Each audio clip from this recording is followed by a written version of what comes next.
વિરહના ભાવ પ્રગટ થયા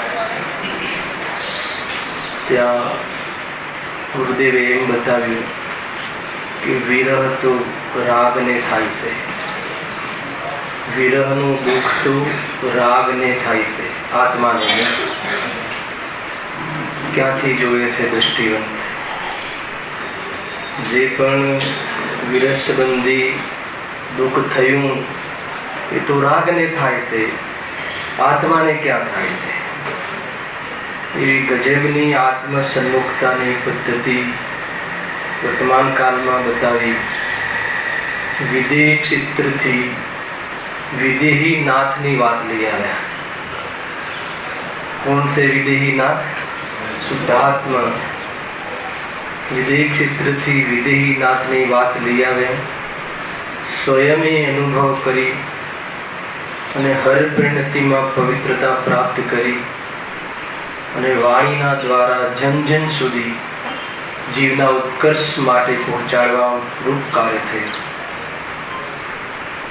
એક પ્રકારથી પૂજ્ય ગુરુદેવ શ્રી વર્તમાન કાળમાં ગણધરદેવ જેવું કાર્ય કર્યું છે, તીર્થંકર ભગવાન જેવું કાર્ય કર્યું છે. અને એમની વાણીમાં એમ આવ્યું કે હે આત્મન, તને તીર્થંકરપણું પણ શોભતું નથી. આત્મા તો સિદ્ધ પદથી શોભે છે. કહ્યું ને મહેન્દ્રભાઈએ, તીર્થંકર પ્રકૃતિનો બંધ થાય એવો ભાવ પણ હે છે, પુણ્ય ભાવ છે, આત્માનો સ્વભાવ નથી. ગુરુદેવને આ વાત માટે દરેક પ્રસંગે યાદ કરવામાં આવે છે કે જ્યાં જીવ એકત્વ કરવાની સંભાવના છે પુણ્ય ભાવમાં, એનાથી બચાવ્યા. ગજબની વાત કહી. કાર્ય તો તીર્થંકર જેવું કર્યું અને એમ કહ્યું કે તીર્થંકરપણાથી આત્મા શોભતો નથી. આત્માની શોભા તો है ना સંપૂર્ણપણે મુક્ત અવસ્થા, દ્રવ્ય મોક્ષ રૂપી સિદ્ધ અવસ્થાથી શોભે છે. કેમ કે હરિહન પરમાત્માના ને પણ સંસારીના ભેદમાં મૂકવામાં આવ્યા. જીવના બે ભેદ કરવામાં આવે है ना, તો હરિહન સંસારી છે કે મુક્ત છે? સંસારી છે. જ્યાં સુધી શરીર ને અખાતી કર્મ સંયોગમાં રહે એ પ્રકારે આત્માની શોભા નથી. શું કહે? સંયોગ અને વિયોગ આત્મામાં છે જ નહીં. સંયોગ અને વિયોગનું જ્ઞાન આત્મામાં છે તો સંયોગ અને વિયોગ થવો અને એનાથી મને કંઈ થવું એવો ભ્રમ ઠીક નથી, હે ને? ગુરુદેવ ક્યાં નથી? જ્યાં ગાયક બોલાય છે ત્યાં ગુરુદેવ તો છે. અને નિત્ય વસો ગુરુદેવ હૃદયમાં, બેને કહ્યું અંતરમાં નિત્ય વસો ગુરુદેવ. તો જેની દૃષ્ટિમાં નિત્ય રસી જાય છે, કોણ છે નિત્ય? શુદ્ધાત્મા. એ રસી જાય છે તો ત્યાં ગુરુદેવ તો છે. બીજું કોણ છે? ખ્યાલમાં આવે છે કે નહીં? ભાઈ, અમને લોકોને ઘણા જીવ કહે, ઘણા લોકો કહે છે કે આ ગુરુદેવ વાળા છે. તો અમે એટલો ગૌરવ અનુભવ કરીએ છીએ અને એમ લાગે છે કે આ જીવે અમને સિદ્ધના કુળનો કહ્યો. ખ્યાલ આવે કે નહીં? ભલે કોઈ રીતે કહેતું હોય, કટાક્ષથી કહેતું હોય, જે પણ રીતે કહેતો હોય, પણ આપણે એનો ઉપકાર માનીએ છીએ કે આને આપણને સિદ્ધના કુળનો કહ્યો, કેમ કે સિદ્ધના ટોળામાં મળવા વાળા છીએ. જે ગુરુદેવની સભામાં વાસ્તવમાં આત્માની ગરજથી જેને આત્મા સાંભળે છે એ બધા સિદ્ધાલયમાં જ મળવાના છીએ. આપણે ત્યાં મળવાનો ભાવ નહીં હોય વાત જુદી છે, પણ મળવાના તો ત્યાં જ છીએ ને. આપણું અંતિમ સ્થાન કયું છે? ચાલે છે ભાઈ. કમાલ કરી વર્તમાનમાં કઈ રીતે ભૂલાય ભાઈ. મને કહ્યું પ્રાસંગિક વાત કરવી, પણ ક્યારે પણ ગુરુદેવને ભૂલીને વાત કહેવી સંભવ નથી. ખ્યાલ આવે કે નહીં? કોઈ પણ વાત કહીએ, જ્યારે જ્યારે વાત કરીએ છીએ ગુરુદેવના માધ્યમથી તો કહીએ છીએ. સંભવ નથી આ તત્વમાંથી આટલી મતલબ વાળી વાત, આટલી પ્રયોજનભૂત વાળી વાત કાઢવી કઠિન છે. વાસ્તવમાં ગુરુદેવ પ્રત્યેનો રાગ જે છે એ રાગ અગર કોઈ ખૂણે બેસેલું હોય તો પણ કહે છે કે આત્માનુભૂતિ નહીં થાય એવી જાતની કરુણા ગુરુદેવે કરી આપણા પર. ખ્યાલમાં આવે છે કે કોણ કહે?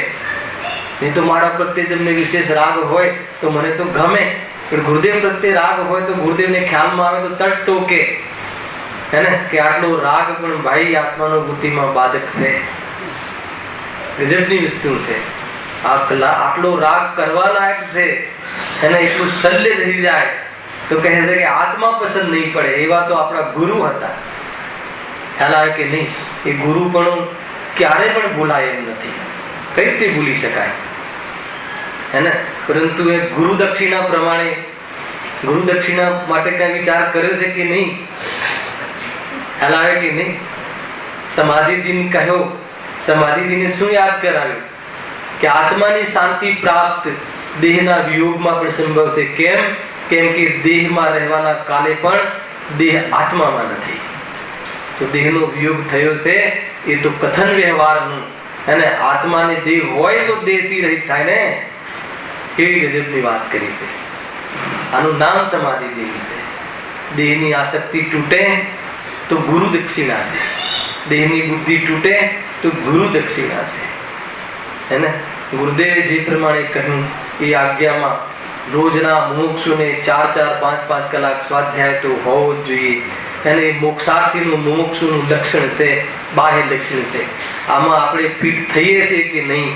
અને માત્ર ગુરુદેવના ગીત ગાવા, માત્ર આત્માના ગીત ગાવા એ વાસ્તવમાં એમના શ્રદ્ધાંજલિ રૂપ કાર્ય નથી. માત્ર એમને એ પ્રમાણે ગુરુ દક્ષિણાનું કાર્ય નથી. સમજો? એને ગીત ગાવાનું કાર્ય નથી. ગીત ગાવાનો ભાવ આવે ખરો, હે ને? પરંતુ એનું વાચ્ય શું બતાવી ગયા? રાગ નો છાંટો આત્મામાં નથી. રાગ પર્યાયમાં હોય ત્યાં પરાય પણ વર્તવું જોઈએ. એવી જાતનું છૂટા ને છૂટા રહેવું, કેમ કે સ્વભાવે તો આત્મા છૂટું છે, અબંધ સ્વરૂપ છે. એવી અનુભૂતિ ન કરી આપ હવે તો દેવગતિમાં તો જરૂર જશું, પણ ત્યાં મોઢું નીચું નાખીને ઉભા રહેવું પડશે ગુરુદેવની સામે. ખ્યાલમાં આવે છે કે નહીં ભાઈ? રાજેશભાઈ, ખ્યાલમાં આવે છે ને? જશું ને દેવગતિમાં? એવા કોઈ પાપ તો છે નહીં આપણા નરકના અનુકૂળ. તો ક્યાં જશું આખિરકાર, હે ને? તે દેવગતિમાં જશું તો ત્યાં ગુરુદેવ જરૂર મળશે, અને અવધિ જ્ઞાન હશે આપણને બધાને. એટલે ખ્યાલ બી આવશે કે તમારા ગુરુ અમને સમજાવેલી વાત, પણ ત્યાં જતા એને સંકોચ ન થાય, હે ને? એવું જીવન અત્યારે જીવવા જેવું નથી. શું કહેશું ત્યાં જઈને? કે મહારાજ ગીત ગાયા, કે મેં જેના ગીત ગાયા એના વિશે વિચાર કર્યો કે નહીં? સમજમાં આવે છે કે નહીં? એ સમજવા જેવું છે. અને આ તમે આને વાત માત્ર ફિલોસોફી નહીં સમજતા. આ રીતે જ થવાનું છે. ત્યાં જવાનું થશે ને ગુરુદેવ મળશે આપણને. ખ્યાલમાં આવે ને? તો એ પ્રમાણે ત્યાં નીચા ઘાલીને ઉભું રહેવું પડે, મોઢું નીચું રાખીને. એવું કાર્ય કરવા જેવું નથી, હે ને? એટલે ત્યાં પણ એમના માર્ગે ચાલીને અને એ જે કાર્ય કરી રહ્યા છે એવું કાર્ય કરતા રહેવું જોઈએ. વાસ્તવમાં બાહ્ય જીવન પણ પવિત્ર, વર્તમાન પદ્ધતિ પણ પવિત્ર. કેમ? કેમ કે શુદ્ધાત્માનો સ્વભાવ જ પવિત્ર છે. એવી જાતિનું આ વર્તમાન પંચમ કાલનો જ્યાં મલિનતાનો ઉહાપોહ છે જ્યાં મલિનતાને સર્ટિફિકેટો આપવામાં આવે છે, જ્યાં બહારના રાગ આદિને વિશેષ સ્વચ્છતા આપવામાં આવે છે, ત્યાં એવી એક આ ધાર, એમ સમજો કે રણમાં કોઈ પાણીનું ટીપું મળી ગયું, સમજવું હોય તો હે ને, રણમાં પાણીનું ટીપું મળીની કલ્પના કરી છે. ગળું સુકાતું હોય, પ્રાણ જતા હોય, દૂર દૂર સુધી અને ક્યાંય પાણીનો અવસર ભાસતો ના હોય, ત્યાં કોઈ પાણીનું ટીપું આપણા ત્યાં મુખમાં મૂકી દે તો કેટલું ઉપકારી હોય એ જીવ, અને એવું કાર્ય અહીંયા કરી દીધું છે. અને વર્તમાનમાં સાક્ષાત ભગવાનના તો વિધે છે, અને પુણ્ય એટલા નથી, મુનિરાજ હોવા છતાં આપણું ભેટો થઈ નથી રહ્યું. એને 3 કમ 9 કરોડ મુનિરાજ તો નિયમથી રહેવાના, ભાવલિંગી સંત 14મા ગુણસ્થાન સુધી પકડીને 3 લોકની મુખ્યતાથી વાત છે. હે ને, છતાં આપણા પુણ્ય એટલા ઓછા પડ્યા છે કે સાક્ષાત મુનિરાજ વર્તમાનમાં આપણો યોગ થઈ નથી રહ્યો. અને બધા જ વસ્તુની ઓળખાણ કરાવનાર સિદ્ધિ બુદ્ધિશ્રી મળ્યા, વાત પણ ગમી, એને અને આત્મા પણ ગમ્યો. છતાં હવે શાની વાર છે કે તારી રાગની વાર છે. એક સમયનો રાગ હટે તો ગુરુદેવ હૃદયમાં દેખાશે, અને એક સમયનો રાગની પકડ હશે તો ગુરુદેવના કથનમાં પણ ગુરુદેવ નહીં દેખાય. અપમાન છે ગુરુદેવનું. ખ્યાલમાં આવે છે કે નહીં? અપમાન છે ગુરુદેવનું. આટલી મોટી વાત કહું છું, બહુ ગંભીરતાથી વિચાર કરજો જીતુભાઈ. હે ને, અંદરમાં રાગની પકડ રહે અને 42 કે 44 વર્ષ રાગથી જુદો આત્મા બતાવવા વાળા જીવ, હે ને, ખાલી માત્ર એમનું નામ કહીએ અને અંદર પર્યાયમાં રાગની પકડ રહે તો કહે એ જીવનું સન્માન છે, એ જીવની પૂજા છે કે એ જીવનું અપમાન છે. સમજમાં આવે છે ને? બહુ મોટી વાત છે. એટલે બહુ ધીરતાથી ગંભીરતાથી વિચાર કરવા જેવો છે. ખરેખર સમાધિ દિન કહો, ગુરુદેવનો જન્મદિન કહો, અર્થાત જે પણ કોઈ ગુરુદેવના સાથે જોડાયેલી ઘટનાનો દિન કહો, એ ઉજવવો હોય તો એકમાત્ર શુદ્ધાત્માના સેવનથી સંભવ છે. એ સિવાય એને સંભવ જ નથી. ખ્યાલમાં આવે ને? એવું નક્કી કરવાનું નામ પણ વાસ્તવમાં ગુરુદેવનો સમાધિ દિન આદિ ઉજવણી કહી શકાય છે. અને એ સિવાય બાકી કાંઈ દમ નથી. જીવનમાં વર્તાવવું જોઈએ, જીવન બદલાવવું જોઈએ, જીવનમાં સ્વાધ્યાય આદિની મુખ્યતા આવી જોઈએ. કેમ કે એકાગ્રતા એ મુનિરાજનું લક્ષણ છે. મુનિરાજનું લક્ષણ એટલે શું? શુભમ, એકાગ્રતા મુનિરાજનું લક્ષણ છે. એટલે એકાગ્રતા મુનિરાજ છે. સ્વરૂપમાં લીન રહેવું એ જ આત્માનું સુખ સ્વરૂપ છે. અને એવી એકાગ્રતા કઈ રીતે પ્રાપ્ત થાય? વસ્તુ સ્વરૂપના નિર્ણય કરવાથી પ્રાપ્ત થાય. અને વસ્તુ સ્વરૂપનો નિર્ણય કઈ રીતે થાય? તો કે સ્વાધ્યાય દ્વારા થાય. એવી એક ગાથા જ પ્રવચન સારું 232 કેવી ખ્યાલમાં આવ્યો કે નહીં? એટલું મહત્વ છે. નહીં તો કેમ સ્વાધ્યાયની મુખ્યતા કહી હશે? પણ સ્વાધ્યાય દ્વારા શુદ્ધાત્માની અનુભૂતિનો ઉદ્દેશ એને એ ગૌણ ન થઈ જાય એ પ્રમાણે આપણને ગુરુદેવે હર જગ્યાએથી બચાવ્યા છે. મિથ્યાત્વથી તો બચાવ્યા છે, પણ સ્થૂળ પાપોથી પણ બચાવ્યા છે, અહમથી બચાવ્યા છે, અભિમાનથી બચાવ્યા છે, સાંભળવાની વિધિથી બતાવ્યા છે. દરેક વસ્તુ આવડી ગઈ. શાસ્ત્ર કઈ રીતે સાંભળવું, કઈ રીતે પૂજા કરવી, કઈ રીતે ભગવાનને જોવા.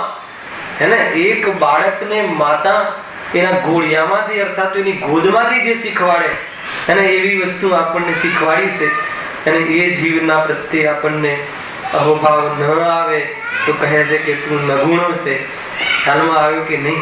અને અહોભાવ જ કરતા રહીએ તો કે એનાથી પણ વધારે નગુણો છે. ખ્યાલમાં આવ્યો કે નહીં? અને એ અહોભાવ કોને આવ્યો કહેવાય? કે સ્વરૂપ ગમ્યું હોય તો કહેવાય. એટલે માત્ર કથન માત્રથી અહીંયા કોઈ વાત છે નહીં. હે ને, કોઈ બી બાળકને કહી દો તો ગુરુદેવ વિશે કહેવું બહુ ઈજી છે, પરંતુ હૃદયમાં પલળે. હે ને, મહેન્દ્રભાઈ બોલી પણ નતા શકતા. જે હૃદયમાં પલળે અને કહે એની કોઈ અલગ વસ્તુ છે, એનો ચામ અલગ છે. હૃદયમાં લાગી આવે કે નહીં આ વસ્તુ અમને ગમી છે, અને એ વ્યક્તિ વિશે કહેવું હોય તો દુનિયાની જેમ ફોર્માલિટી જેવું કહેવાનું ન થાય. અને સ્વરૂપની સામે તો એ ફોર્માલિટી જ છે દ્રષ્ટિમાં. તો ખ્યાલમાં આવે છે કે નહીં? ન ત્યાં જોડાય, અને જેટલો જોડાયેલો છે ન એનો મહિમા આવે. એનું નામ ગુરુદેવનો મહિમા. ખ્યાલ આવે કે નહીં? કેવી ગજબની રીત છે ભાઈ. જ્ઞાની ધર્માત્મા મળવા અને આટલી વાત મતલબ ખોલી ખોલીને કહેવી, હાથ પકડીને આત્મા બતાવો, એને કેવા આપણા પુણ્ય અને કેવા આપણા ગુરુ, એ ગુરુના આપણે શિષ્ય, આપણું જીવન કેવું હોવું જોઈએ એ આજના દિન નક્કી કરી લેજો. ખ્યાલમાં આવે ને? વાસ્તવમાં ભરતભાઈ હકીકત કહું છું, આ ગાદી જીનવાણીની સમક્ષ કહું છું, ભગવાન મહાવીરને તો બહુ વાર યાદ કરતા, 24 તીર્થંકર એમાં ચિહ્ન ને બધું કડકડાટ બોલી જતા, અમને તો યાદ કરાવતા પાઠશાળામાં નાનપણમાં. પરંતુ ભગવાન મહાવીરનો પરિચય કોઈ કરાવ્યો હોય, વિતરાગતાનો કોઈ પરિચય કરાવ્યો હોય તો ગુરુદેવે કરાવ્યો, અને વિતરાગ સ્વરૂપ નું સંબોધન કર્યું હોય તો ગુરુદેવે કરાવ્યું. ભગવાનની વાણીમાં જે દરેક જીવને ભગવાન આત્મા કહેવામાં આવે છે, ગુરુદેવ ગાથામાં ઘણીને કહેતા. કુંદકુંદેવ જો આ ગાથામાં આપણને આટલી વાર ભગવાન આત્મા કહ્યું, એને ગુરુદેવે આપણને કેટલી વાર ભગવાન આત્મા કહ્યું, ખ્યાલમાં આવે છે કે નહીં? એની શું કિંમત છે, અને એ કિંમત ચૂકવવી જોઈએ. ભગવાન પણ પર્યાયમાં પ્રાપ્ત કરીને ચૂકવવું જોઈએ. શૈલેષભાઈ, ગુરુદેવ સ્વયં કહેતા ને, જો કુંદકુંદેવે આ ગાથામાં આપણને 4 વાર 5 વાર 10 વાર ભગવાન આત્મા કહ્યું છે. આચાર્ય કુંદકુંદેવ ભગવાનની વાણીમાં જે ભગવાન આત્મા આપણા માટે કહેવામાં આવ્યું હતું અહીંયા કહે છે. તો જેની શરૂઆત ભગવાન આત્માથી થાય, જેના ચિંતનમાં ભગવાન આત્મામાં રહે, અને જેની પર્યાય અર્થાત તો ચિંતનની પૂર્ણતા પણ ભગવાન આત્માથી થાય. ભગવાન આત્મા સિવાય બીજી કોઈ વાત નહીં.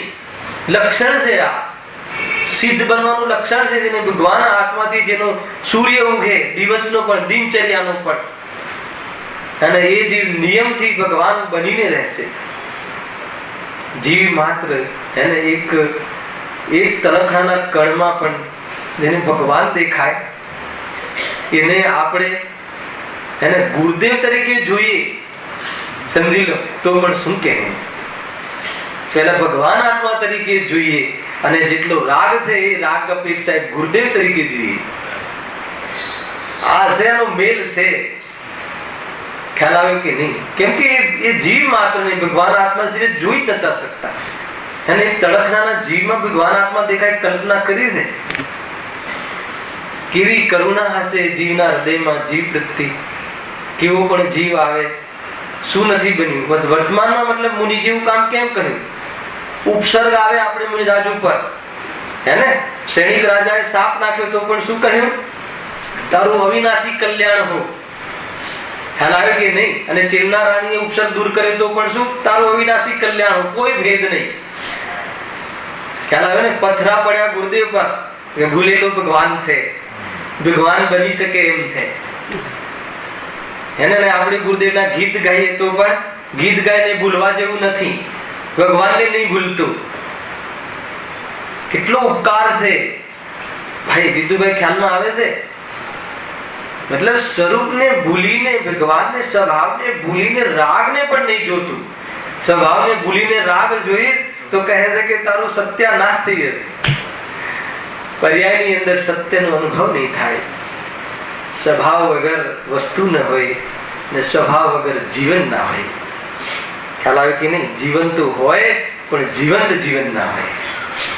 ખ્યાલમાં આવે છે કે નહીં? ભગવાન સ્વભાવ વગર વસ્તુ ના હોય, અને સ્વભાવના ભાન વગર જીવંત જીવન ના હોય. જીવનની મજા ના હોય. સ્વભાવના અવલંબન વગર જીવન જીવવાની કઈ મજા આવે? સમજમાં આવે છે કે નહીં? એટલે બધી જ વાત સમજી લેવી. ગુરુદેવ શું હતા? તો કે ગાયક હતા. ગુરુદેવ શું હતા? તો કે મને ગાયક બતાવ્યો. રવિજી ને કરી છે શું કે જય માલા પ્રભુ આપને મુझे एक गायक बताया, है ना? मतलब આ વાત ભૂલવા જેવી નથી. મુझे आपने मुझे गायक बताया, એમાં જ ભગવાનનું સન્માન છે. મેં ગાયક મને જોયો, એમાં જ ગુરુદેવની શ્રદ્ધાંજલિ છે. કેમ કે ગુરુદેવને એકમાત્ર શુદ્ધાત્માની શ્રદ્ધા હતી, અને શુદ્ધાત્માની શ્રદ્ધા વગરનો જીવ, રાગની શ્રદ્ધા વાળો જીવ, ખ્યાલ આવે કે નહીં?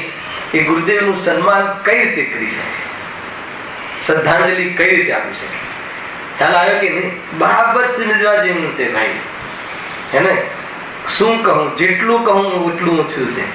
એને મતલબ કે રાત્રિમાં સપના આવે એવો એક પણ દિવસ જયેશભાઈ ગાદી કહું છું કે એવું જતું નથી કે જ્યાં ગુરુદેવની યાદ ના આવતી હોય.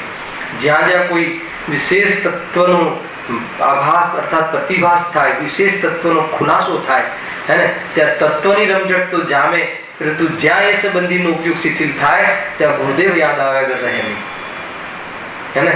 આજે સ્વીકાર કરવાનો મોકો છે, દરેક જીવને સ્વીકાર થાય પણ છે, તો એ પ્રમાણે તમને ગાદી કહું છું. આ વાત એવું બનતું જ નથી. એમ સૌ પ્રથમ તો આત્માની રેવા કેવી વાત છે, મારી વાત છે, અને જ્યાં પછી ત્યાં ઉપયોગ ઠંડો પડે છે તો રાગ ને, એટલે ઉપયોગ ત્યાં પણ ઠંડો પડે તો પછી સ્થૂલમાં જાય તો ત્યાં યાદ આવે કે આવી વાત કોને બતાવી, ગુરુદેવે બતાવી.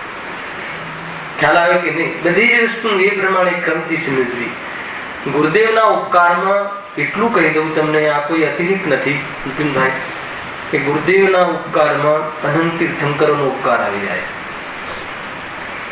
અને આ કોઈ મતલબ કે અતિરિક્ત નથી.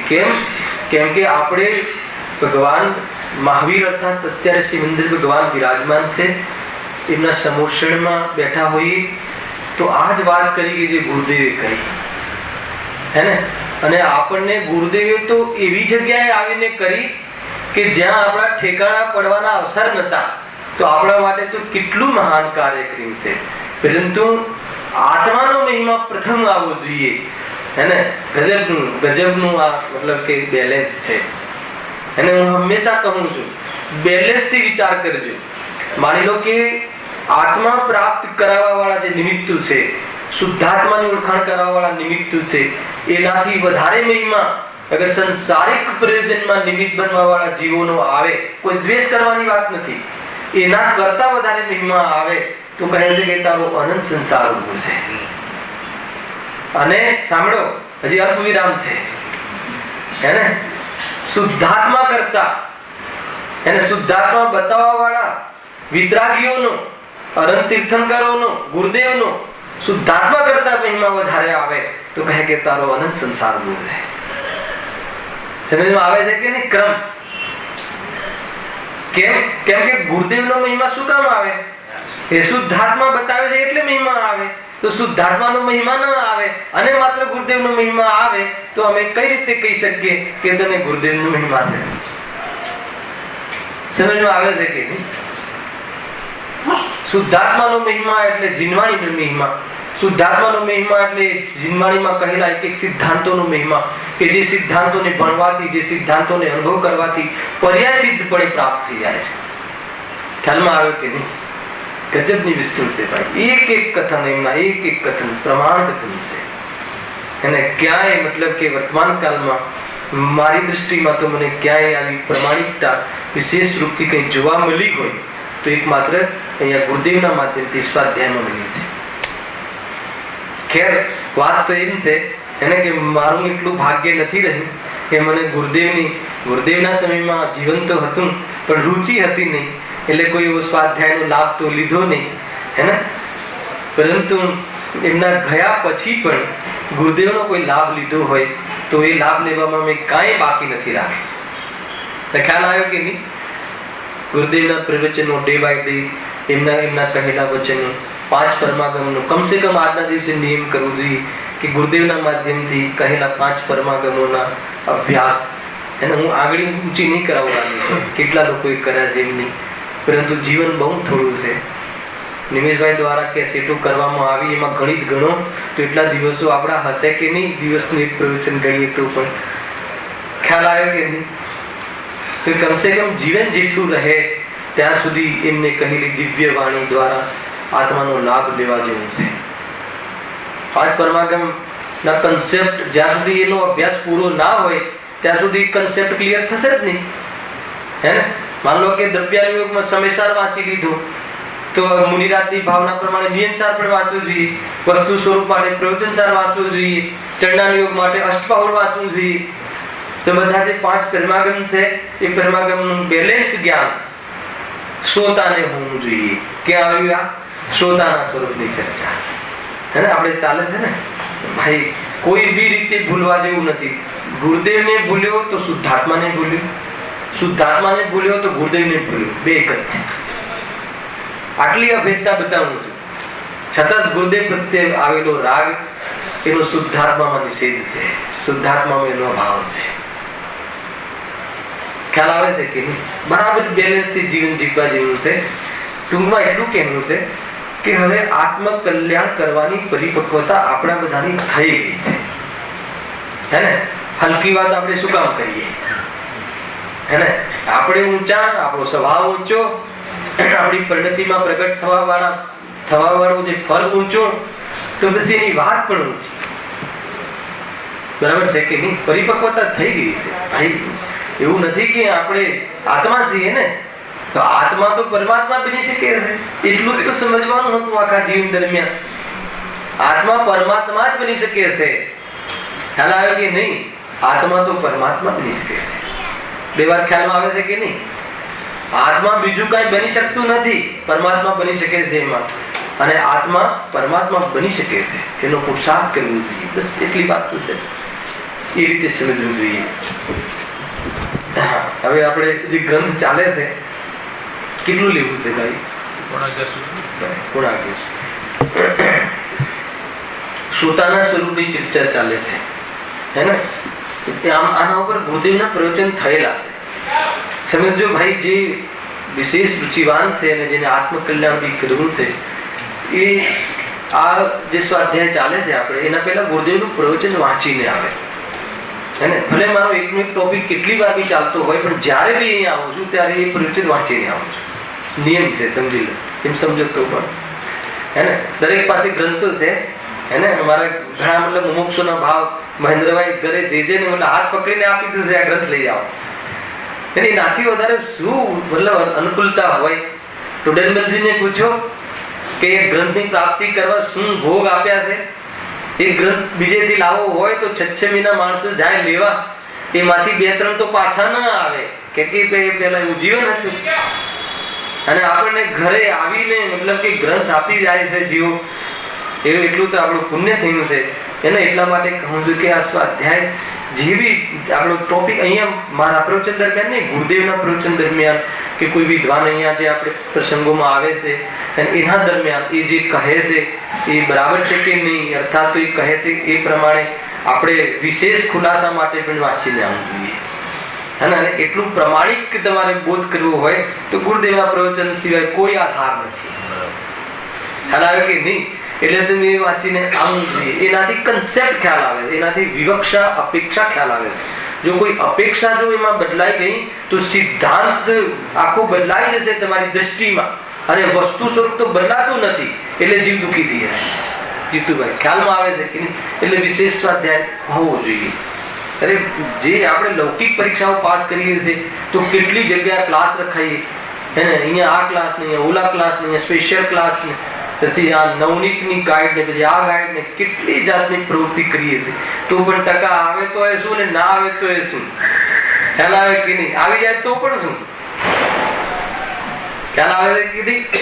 બહુ બેરિસ્ટર અને વધારે અક્કલ આવી જાય, હે ને? તો ત્યાં જે લોકમાં સ્વતંત્ર દ્રવ્ય સ્વતંત્ર છે ના સમજે, પરંતુ માતા પિતાથી સ્વતંત્ર રહેવા ઈચ્છે, એવી તો એની બુદ્ધિ હોય. ખ્યાલ આવે કે નહીં? જેમ જેમ ભણતર વધારે થાય છે એમ બુદ્ધિ બગડતી જોવામાં આવે.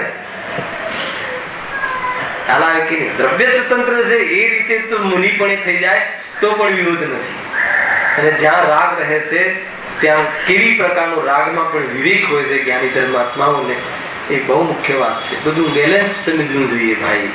જો પેજ નંબર 18 પર આપણું જે સ્વાધ્યાય ચાલે છે વિશેષ, વળી બીજું મળ્યું, વળી જે જૈન ધર્મનો દ્રઢ શ્રદ્ધાળુ છે, નાના અનેક પ્રકારના શાસ્ત્ર સાંભળવાથી જેની બુદ્ધિ નિર્બળ થઈ છે.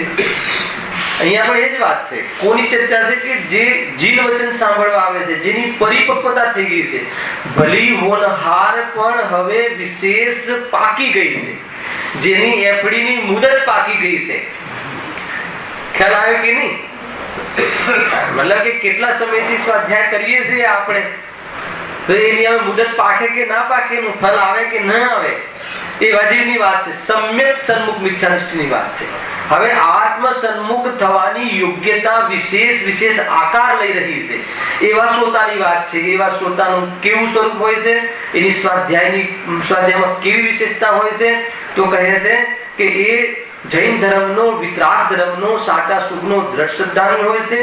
બહારના સંયોગમાં જે બહારના પ્રકૃતિજન્ય અનુકૂળતાઓ, અર્થાત તો બહારમાં પ્રકૃતિજન્ય પાંચ ઇન્દ્રિયના વિષયોની અનુકૂળતાઓ કેટલી પણ હોય છતાં પણ આ સુખ નથી, એને સુખ તો આત્મામાં છે, એવી શ્રદ્ધા વિકલ્પાત્મક પણ ક્યારે પણ વિચલિત થતી નથી. એ ગઈકાલે આપણે ચર્ચા કરી હતી. એટલે એને ભરોસો છે કે સુખ તો વિતરાગ માર્ગમાં છે.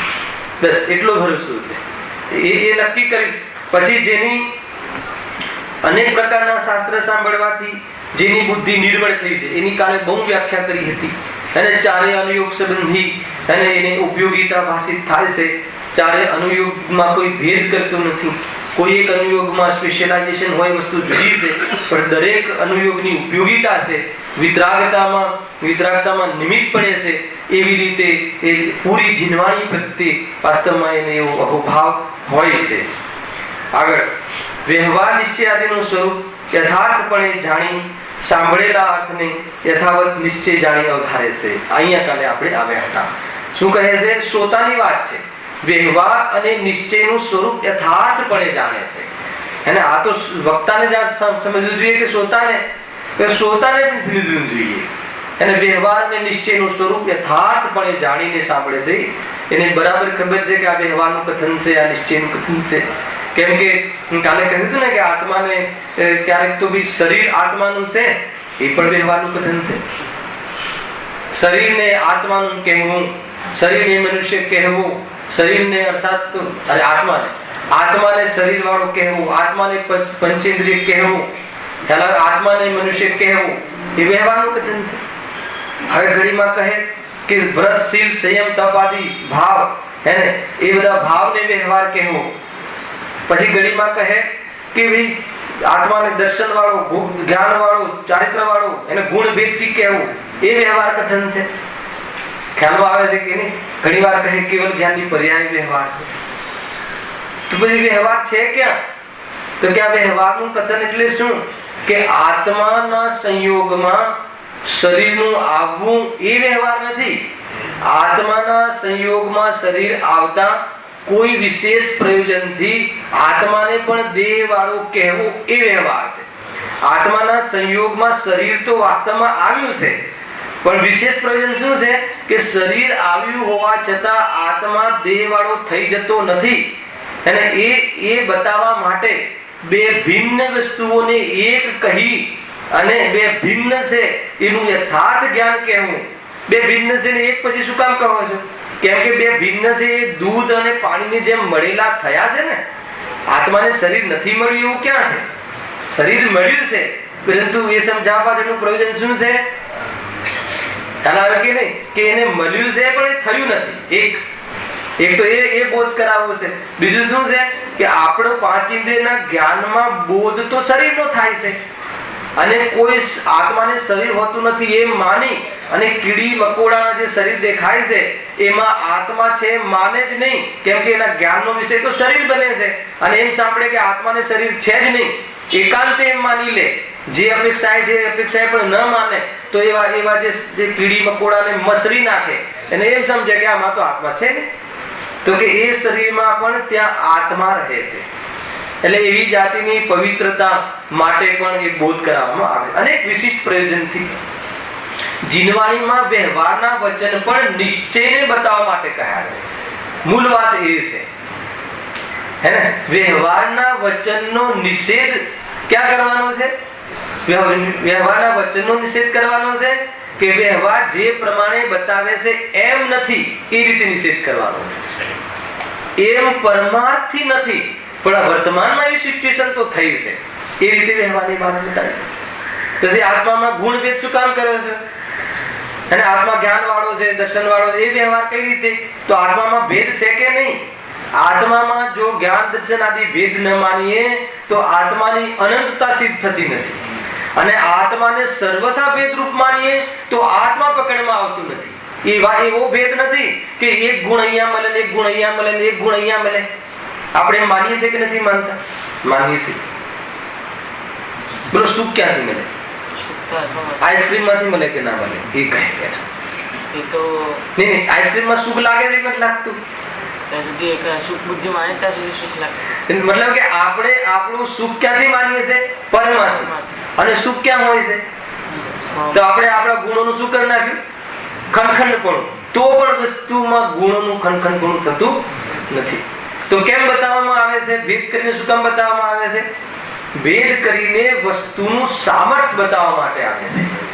એને વસ્તુના સામર્થ્યનો પરિચય કરી એને વિશેષથી વસ્તુની સમજણ જલ્દી થાય છે.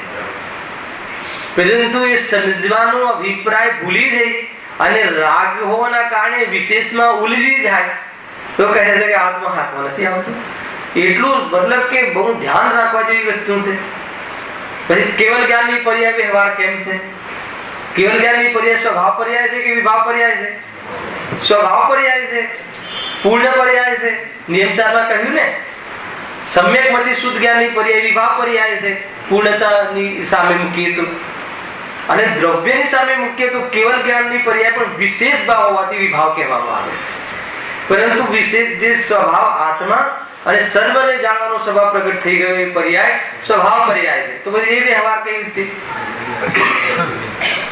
ખ્યાલ આવ્યો કે નહીં?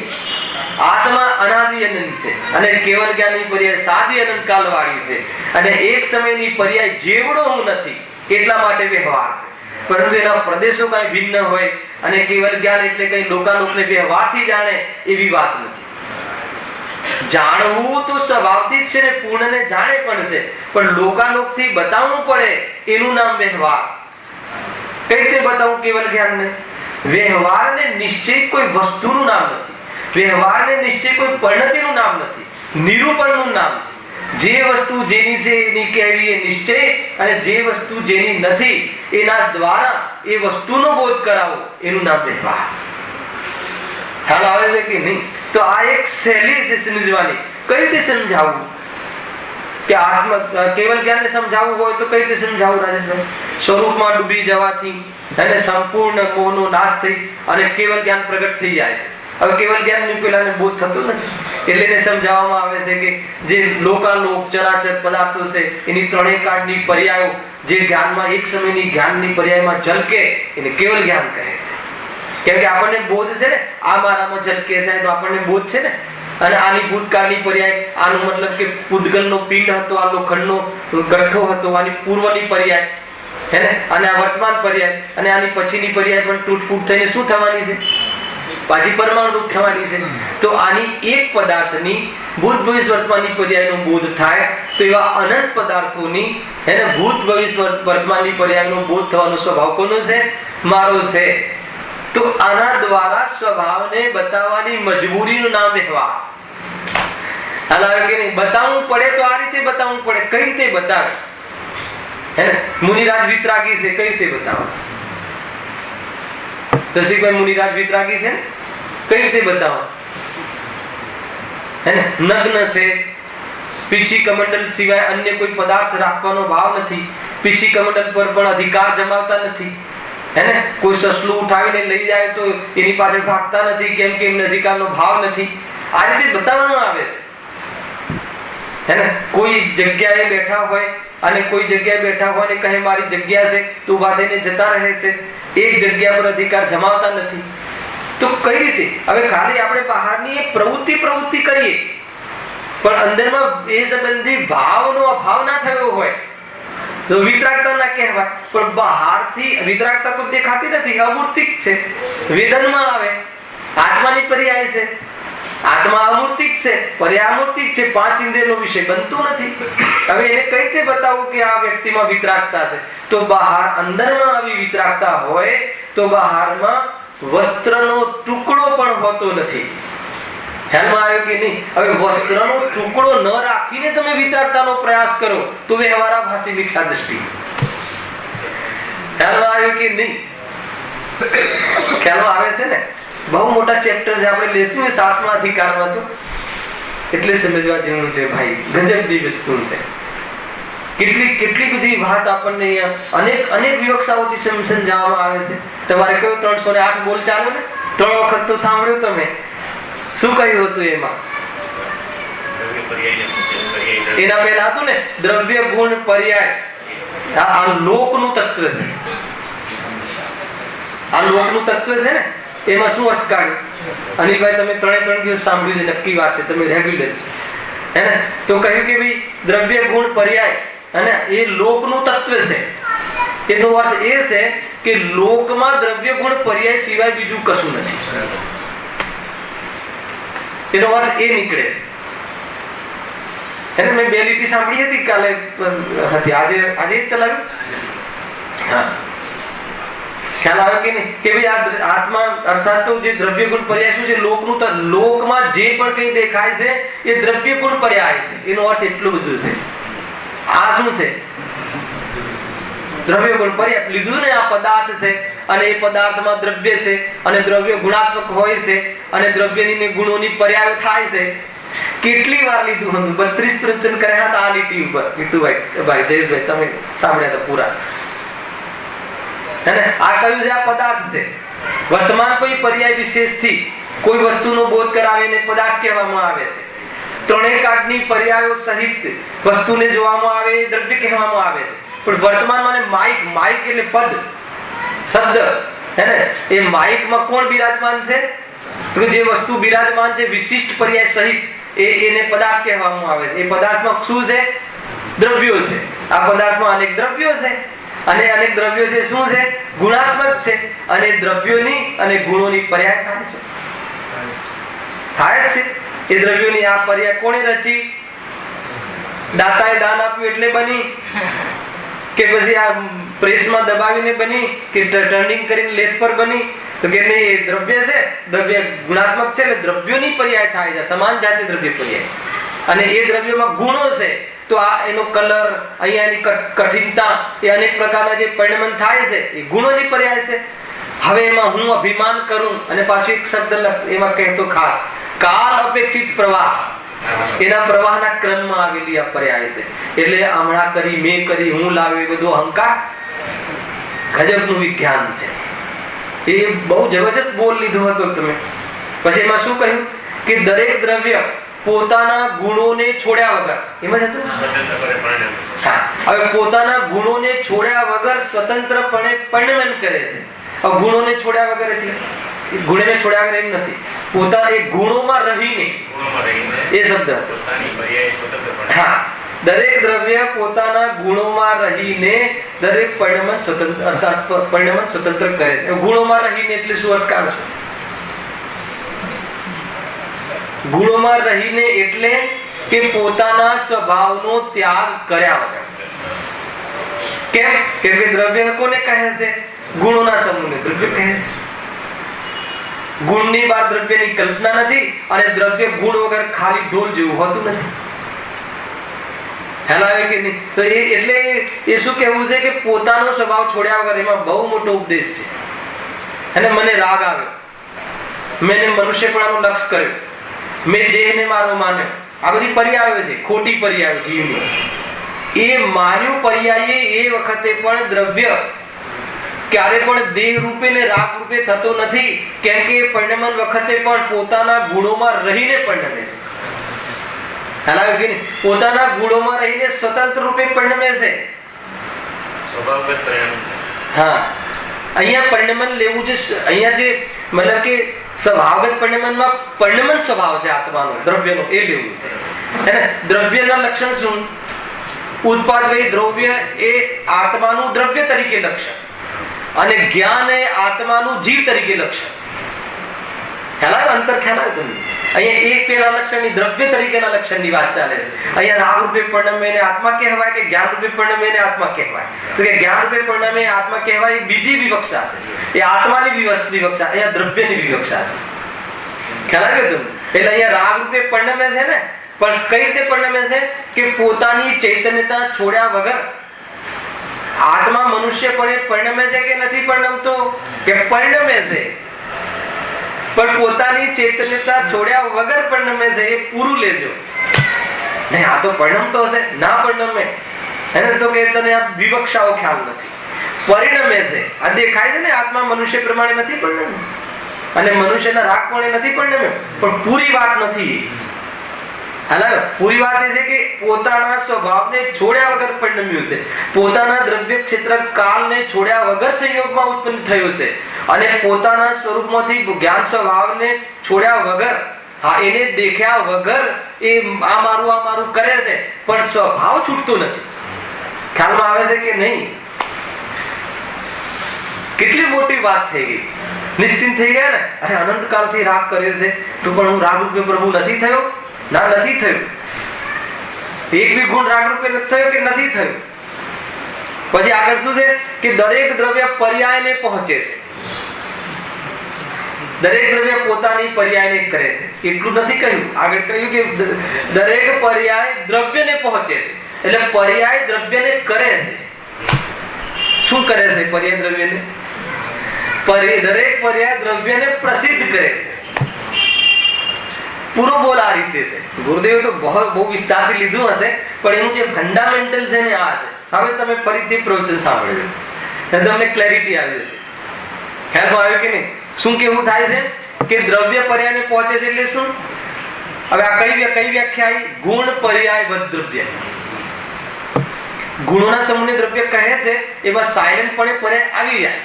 કેમ કે બીજી વ્યાખ્યા છે ને, ગુણ પર્યાય દ્રવ્ય. ગુણ અને પર્યાયના સમૂહને દ્રવ્ય કહે છે, જેના આશ્રયમાં ગુણો રહીને પરિણમે છે સ્વતંત્ર રીતે, અને એવી ચીજને દ્રવ્ય કહે છે. કેટલી વ્યાખ્યાઓ છે. અને દ્રવ્ય ગુણ પર્યાય સંબંધિત તો બહુ ક્લેરિટી હોવી જોઈએ, અને મને બહુ પ્રિય વિષય છે. પ્રવચન સારા હમણાં પૂરો પણ હજુ તો 1 મહિનો ચાલશે, 47 નહીં ચાલી રહ્યા, પરંતુ ગજબનું ફંડામેન્ટલ ક્લિયર તમારે રાત્રિમાં ચાલે છે. અહીંયા મને ખબર છે રસિકભાઈ રાત્રિમાં કયો ગ્રંથ ચાલે છે? પ્રવચન ચાલે. મેં કહ્યું એટલે ખબર પડી કે ખબર હતી? હે, ખબર હતી?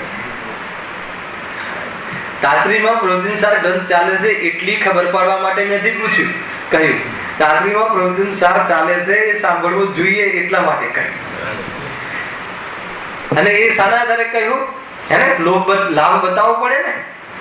એને વેપારીને લાભ વગર તો ક્યારે ના કરે કાર્ય, ન કરવું જોઈએ.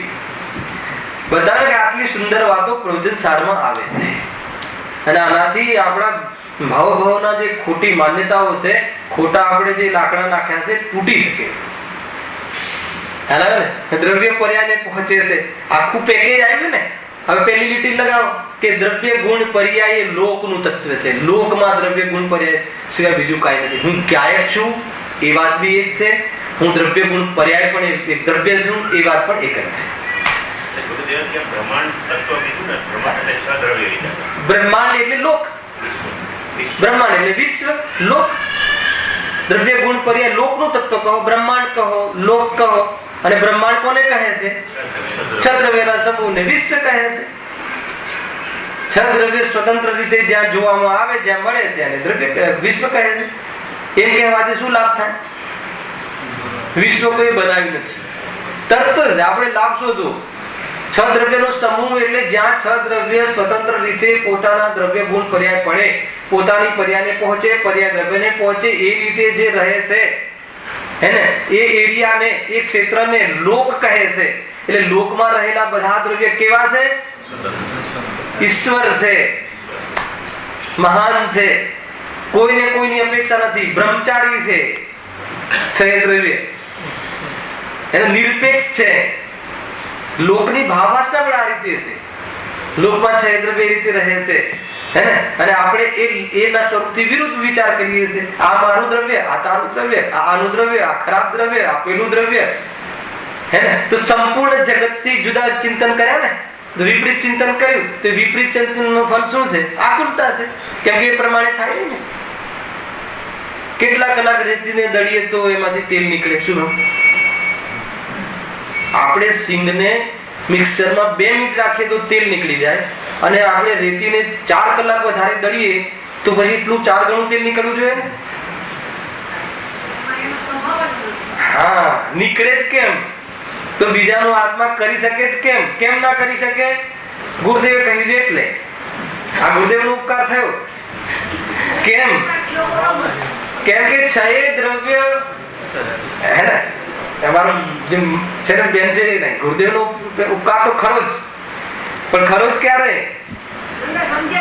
હા, એ પ્રમાણે પરિણમે ત્યારે. ખ્યાલ આવે કે નહીં? એ પ્રમાણે પરિણમે ત્યારે કે છ દ્રવ્ય જે વિશ્વમાં રહ્યા છે, તમને એક વાર પણ એમ લાગતું હોય, એક વાર સમજજો, એક વાર પણ એમ લાગતું હોય કે આના કારણે હું ટક્યો છું, અર્થાત આ નહીં હોય, મારા દીકરા નહીં હોય તો મારી સેવા કોણ કરશે, એવું એક વાર બી અંદરમાં મહેસૂસ થતું હોય તો સમજી લેવાનું કે સ્વરૂપની વિરુદ્ધ ચિંતન થાય. આગળ જઈએ. માની લો કે એક વાર પણ એવું લાગ્યું હોય, સમજો, કારણ કે લાગે તો છે, હવે એના માટે કંઈક કહો તો કે એક વાર પણ એવું લાગ્યું હોય તો આ સ્વરૂપથી વિરુદ્ધ ચિંતન છે એવું ના લાગ્યું હોય તો કે તને અજ્ઞાનનો બોધ ના કર્યો તે તારા, તો કહે કે ગુરુદેવનો ઉપકાર નથી એમાં. ખ્યાલ આવે છે કે નહીં? કે આવું તો લાગે છે ને આપણને કે દીકરા હું નહીં રાખે, આપણે થોડું 50 તોલા હમણાં રાખી મૂકીએ, એને એના લોભે પણ આપણું કરશે. ખ્યાલ આવે કે નહીં? એવું લાગે કે નહીં? થાય છે કે નહીં? ઘર ઘર કી કહાની છે. એમાં કોઈ બહુ મોટી વાત નથી, કોઈના ઘેર જોવા જવાની જરૂર છે આ બધા માટે? આવું લાગે ખરું, પણ લાગે કે તરત જ જ્ઞાન હાજર થઈ જવું જોઈએ. કયું? કે આ તો મારું સ્વરૂપની વિરુદ્ધ ચિંતન છે અને આના કારણે જો દુઃખી છું. અગર એ પણ ખ્યાલ આવી જાય તો કહે છે કે તું વેમાં છે, તારું ચિંતન વેમાં છે. ઘણી બધી વસ્તુઓ છે ભાઈ, બહુ સુંદર બોલ છે હેને. આપણે આજનો વિષય થોડો ગૌણ એટલા માટે કર્યો હેને કે હૃદય જ્યાં સમર્પિત થાય છે અને એ સંબંધી વિશેષ ભાવ આવ્યા વગર રહેતા નથી. ગુરુદેવના જે વિશેષ સિદ્ધાંતો બેન શ્રી વચનામૃત રૂપે અને સિદ્ધાંતોને ગુરુદેવના હૃદયના ખુલાસા કોટ કર્યા છે અને ગુરુદેવે એ જ ખુલાસાઓના ઉપર કેટલાય પ્રવચન કર્યા છે. ખ્યાલ આવે કે નહીં? ભાઈ એટલો બધો માલ છે આપણી પાસે કે ફુરસદ નથી ભોગવવામાં, એને એવું લાગવું જોઈએ, આજ તો એવું લાગવું જોઈએ એટલું બધું આપણા કબાટોમાં અને આપણી પાસે સહયોગમાં પડ્યું છે કે એ સમજવા માટે આપણે બીજી કાર્ય વધારવા જેવા નથી કે ઉલઝવા જેવું નથી. અને આત્મા અનંત ગુણાત્મક છે. એક સમય માટે પણ સ્વાધ્યાયના ભાવમાં આવવાની ફુરસદ જે દિવસે તને પાસિત નહીં થાય, આત્માના સ્વરૂપમાં રમવાની એટલી ખર્ચ અને એટલી અંદરમાં તને પ્રવૃત્તિ ચાલશે અને બહારમાં ઉદાસીનતા આવશે, એટલે સામાયિકનો કાલ નજીક છે. શું કહ્યું? આ વાત ખ્યાલ આવે કે ના આવે છે? ના આવ્યો. ખ્યાલ આવે છે કે નહીં? પહેલા તો બહુ સ્થૂળ વાત કરી કે આજે એટલી બધી વાતો આપણી પાસે મતલબ શાસ્ત્રો ઉપલબ્ધ છે કે આપણી પાસે હવે આજથી ફુરસદ જ નથી એવું લાગવું જોઈએ. અને આત્મામાં અનંત ગુણોનો વૈભવ એટલું છે કે એને ભોગવવાના અર્થે એક સમય સ્વાધ્યાયનો વિકલ્પ આવે એને એટલું પણ મને બોજો લાગે, પણ સામે સામે સ્વરૂપની એટલો મારો વૈભવ છે. મુનિરાજોને શું લાગે છે? કહ્યું ને જ્ઞાનીઓને શું લાગે છે કે ભઠ્ઠીમાં આવે કોઈ એવું લાગે છે જ્યારે સ્વાધ્યાયમાં આવે ત્યારે, પણ સાના આધાર ઉપર સ્વરૂપમાં જવા એટલો બધો વૈભવ. એ રીતે જ્યારે ભાવ ઉદાસીન લાગશે ભાવપણે એ દિવસે સામાયિકનો કાલ આવી જશે. આત્માની અનુભૂતિ દૂર નથી. કેમ? કેમ કે આત્મા દૂર નથી, કેમ કે આત્મા પાસે દૂરનો વાત જ નથી, કેમ હું સ્વયં આત્મા છું. સમજો ભાઈ, ઘણું ઊંચી ચાલ છે જ્ઞાનની. આ જ્ઞાનની ચાલ રમે તો કહે છે કે માયાચારી અને એ બધા પરિણામો ન જીતે એવી જાતનો આત્મા બાદશાહ છે, એવી જાતે આત્મા વાસ્તવમાં પરમાત્મા છે.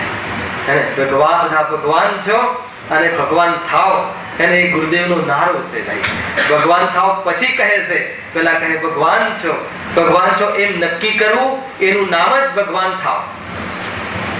ખ્યાલ આવ્યો કે નહીં? એના રસ્તામાં બધું આવી જશે, સાવકપણું, મુનિપણું, અર્યંતપણું આવી જશે. એ બધું ક્રમમાં છે. એટલે અક્રમને જાણો અને ક્રમનો બોધ કરો.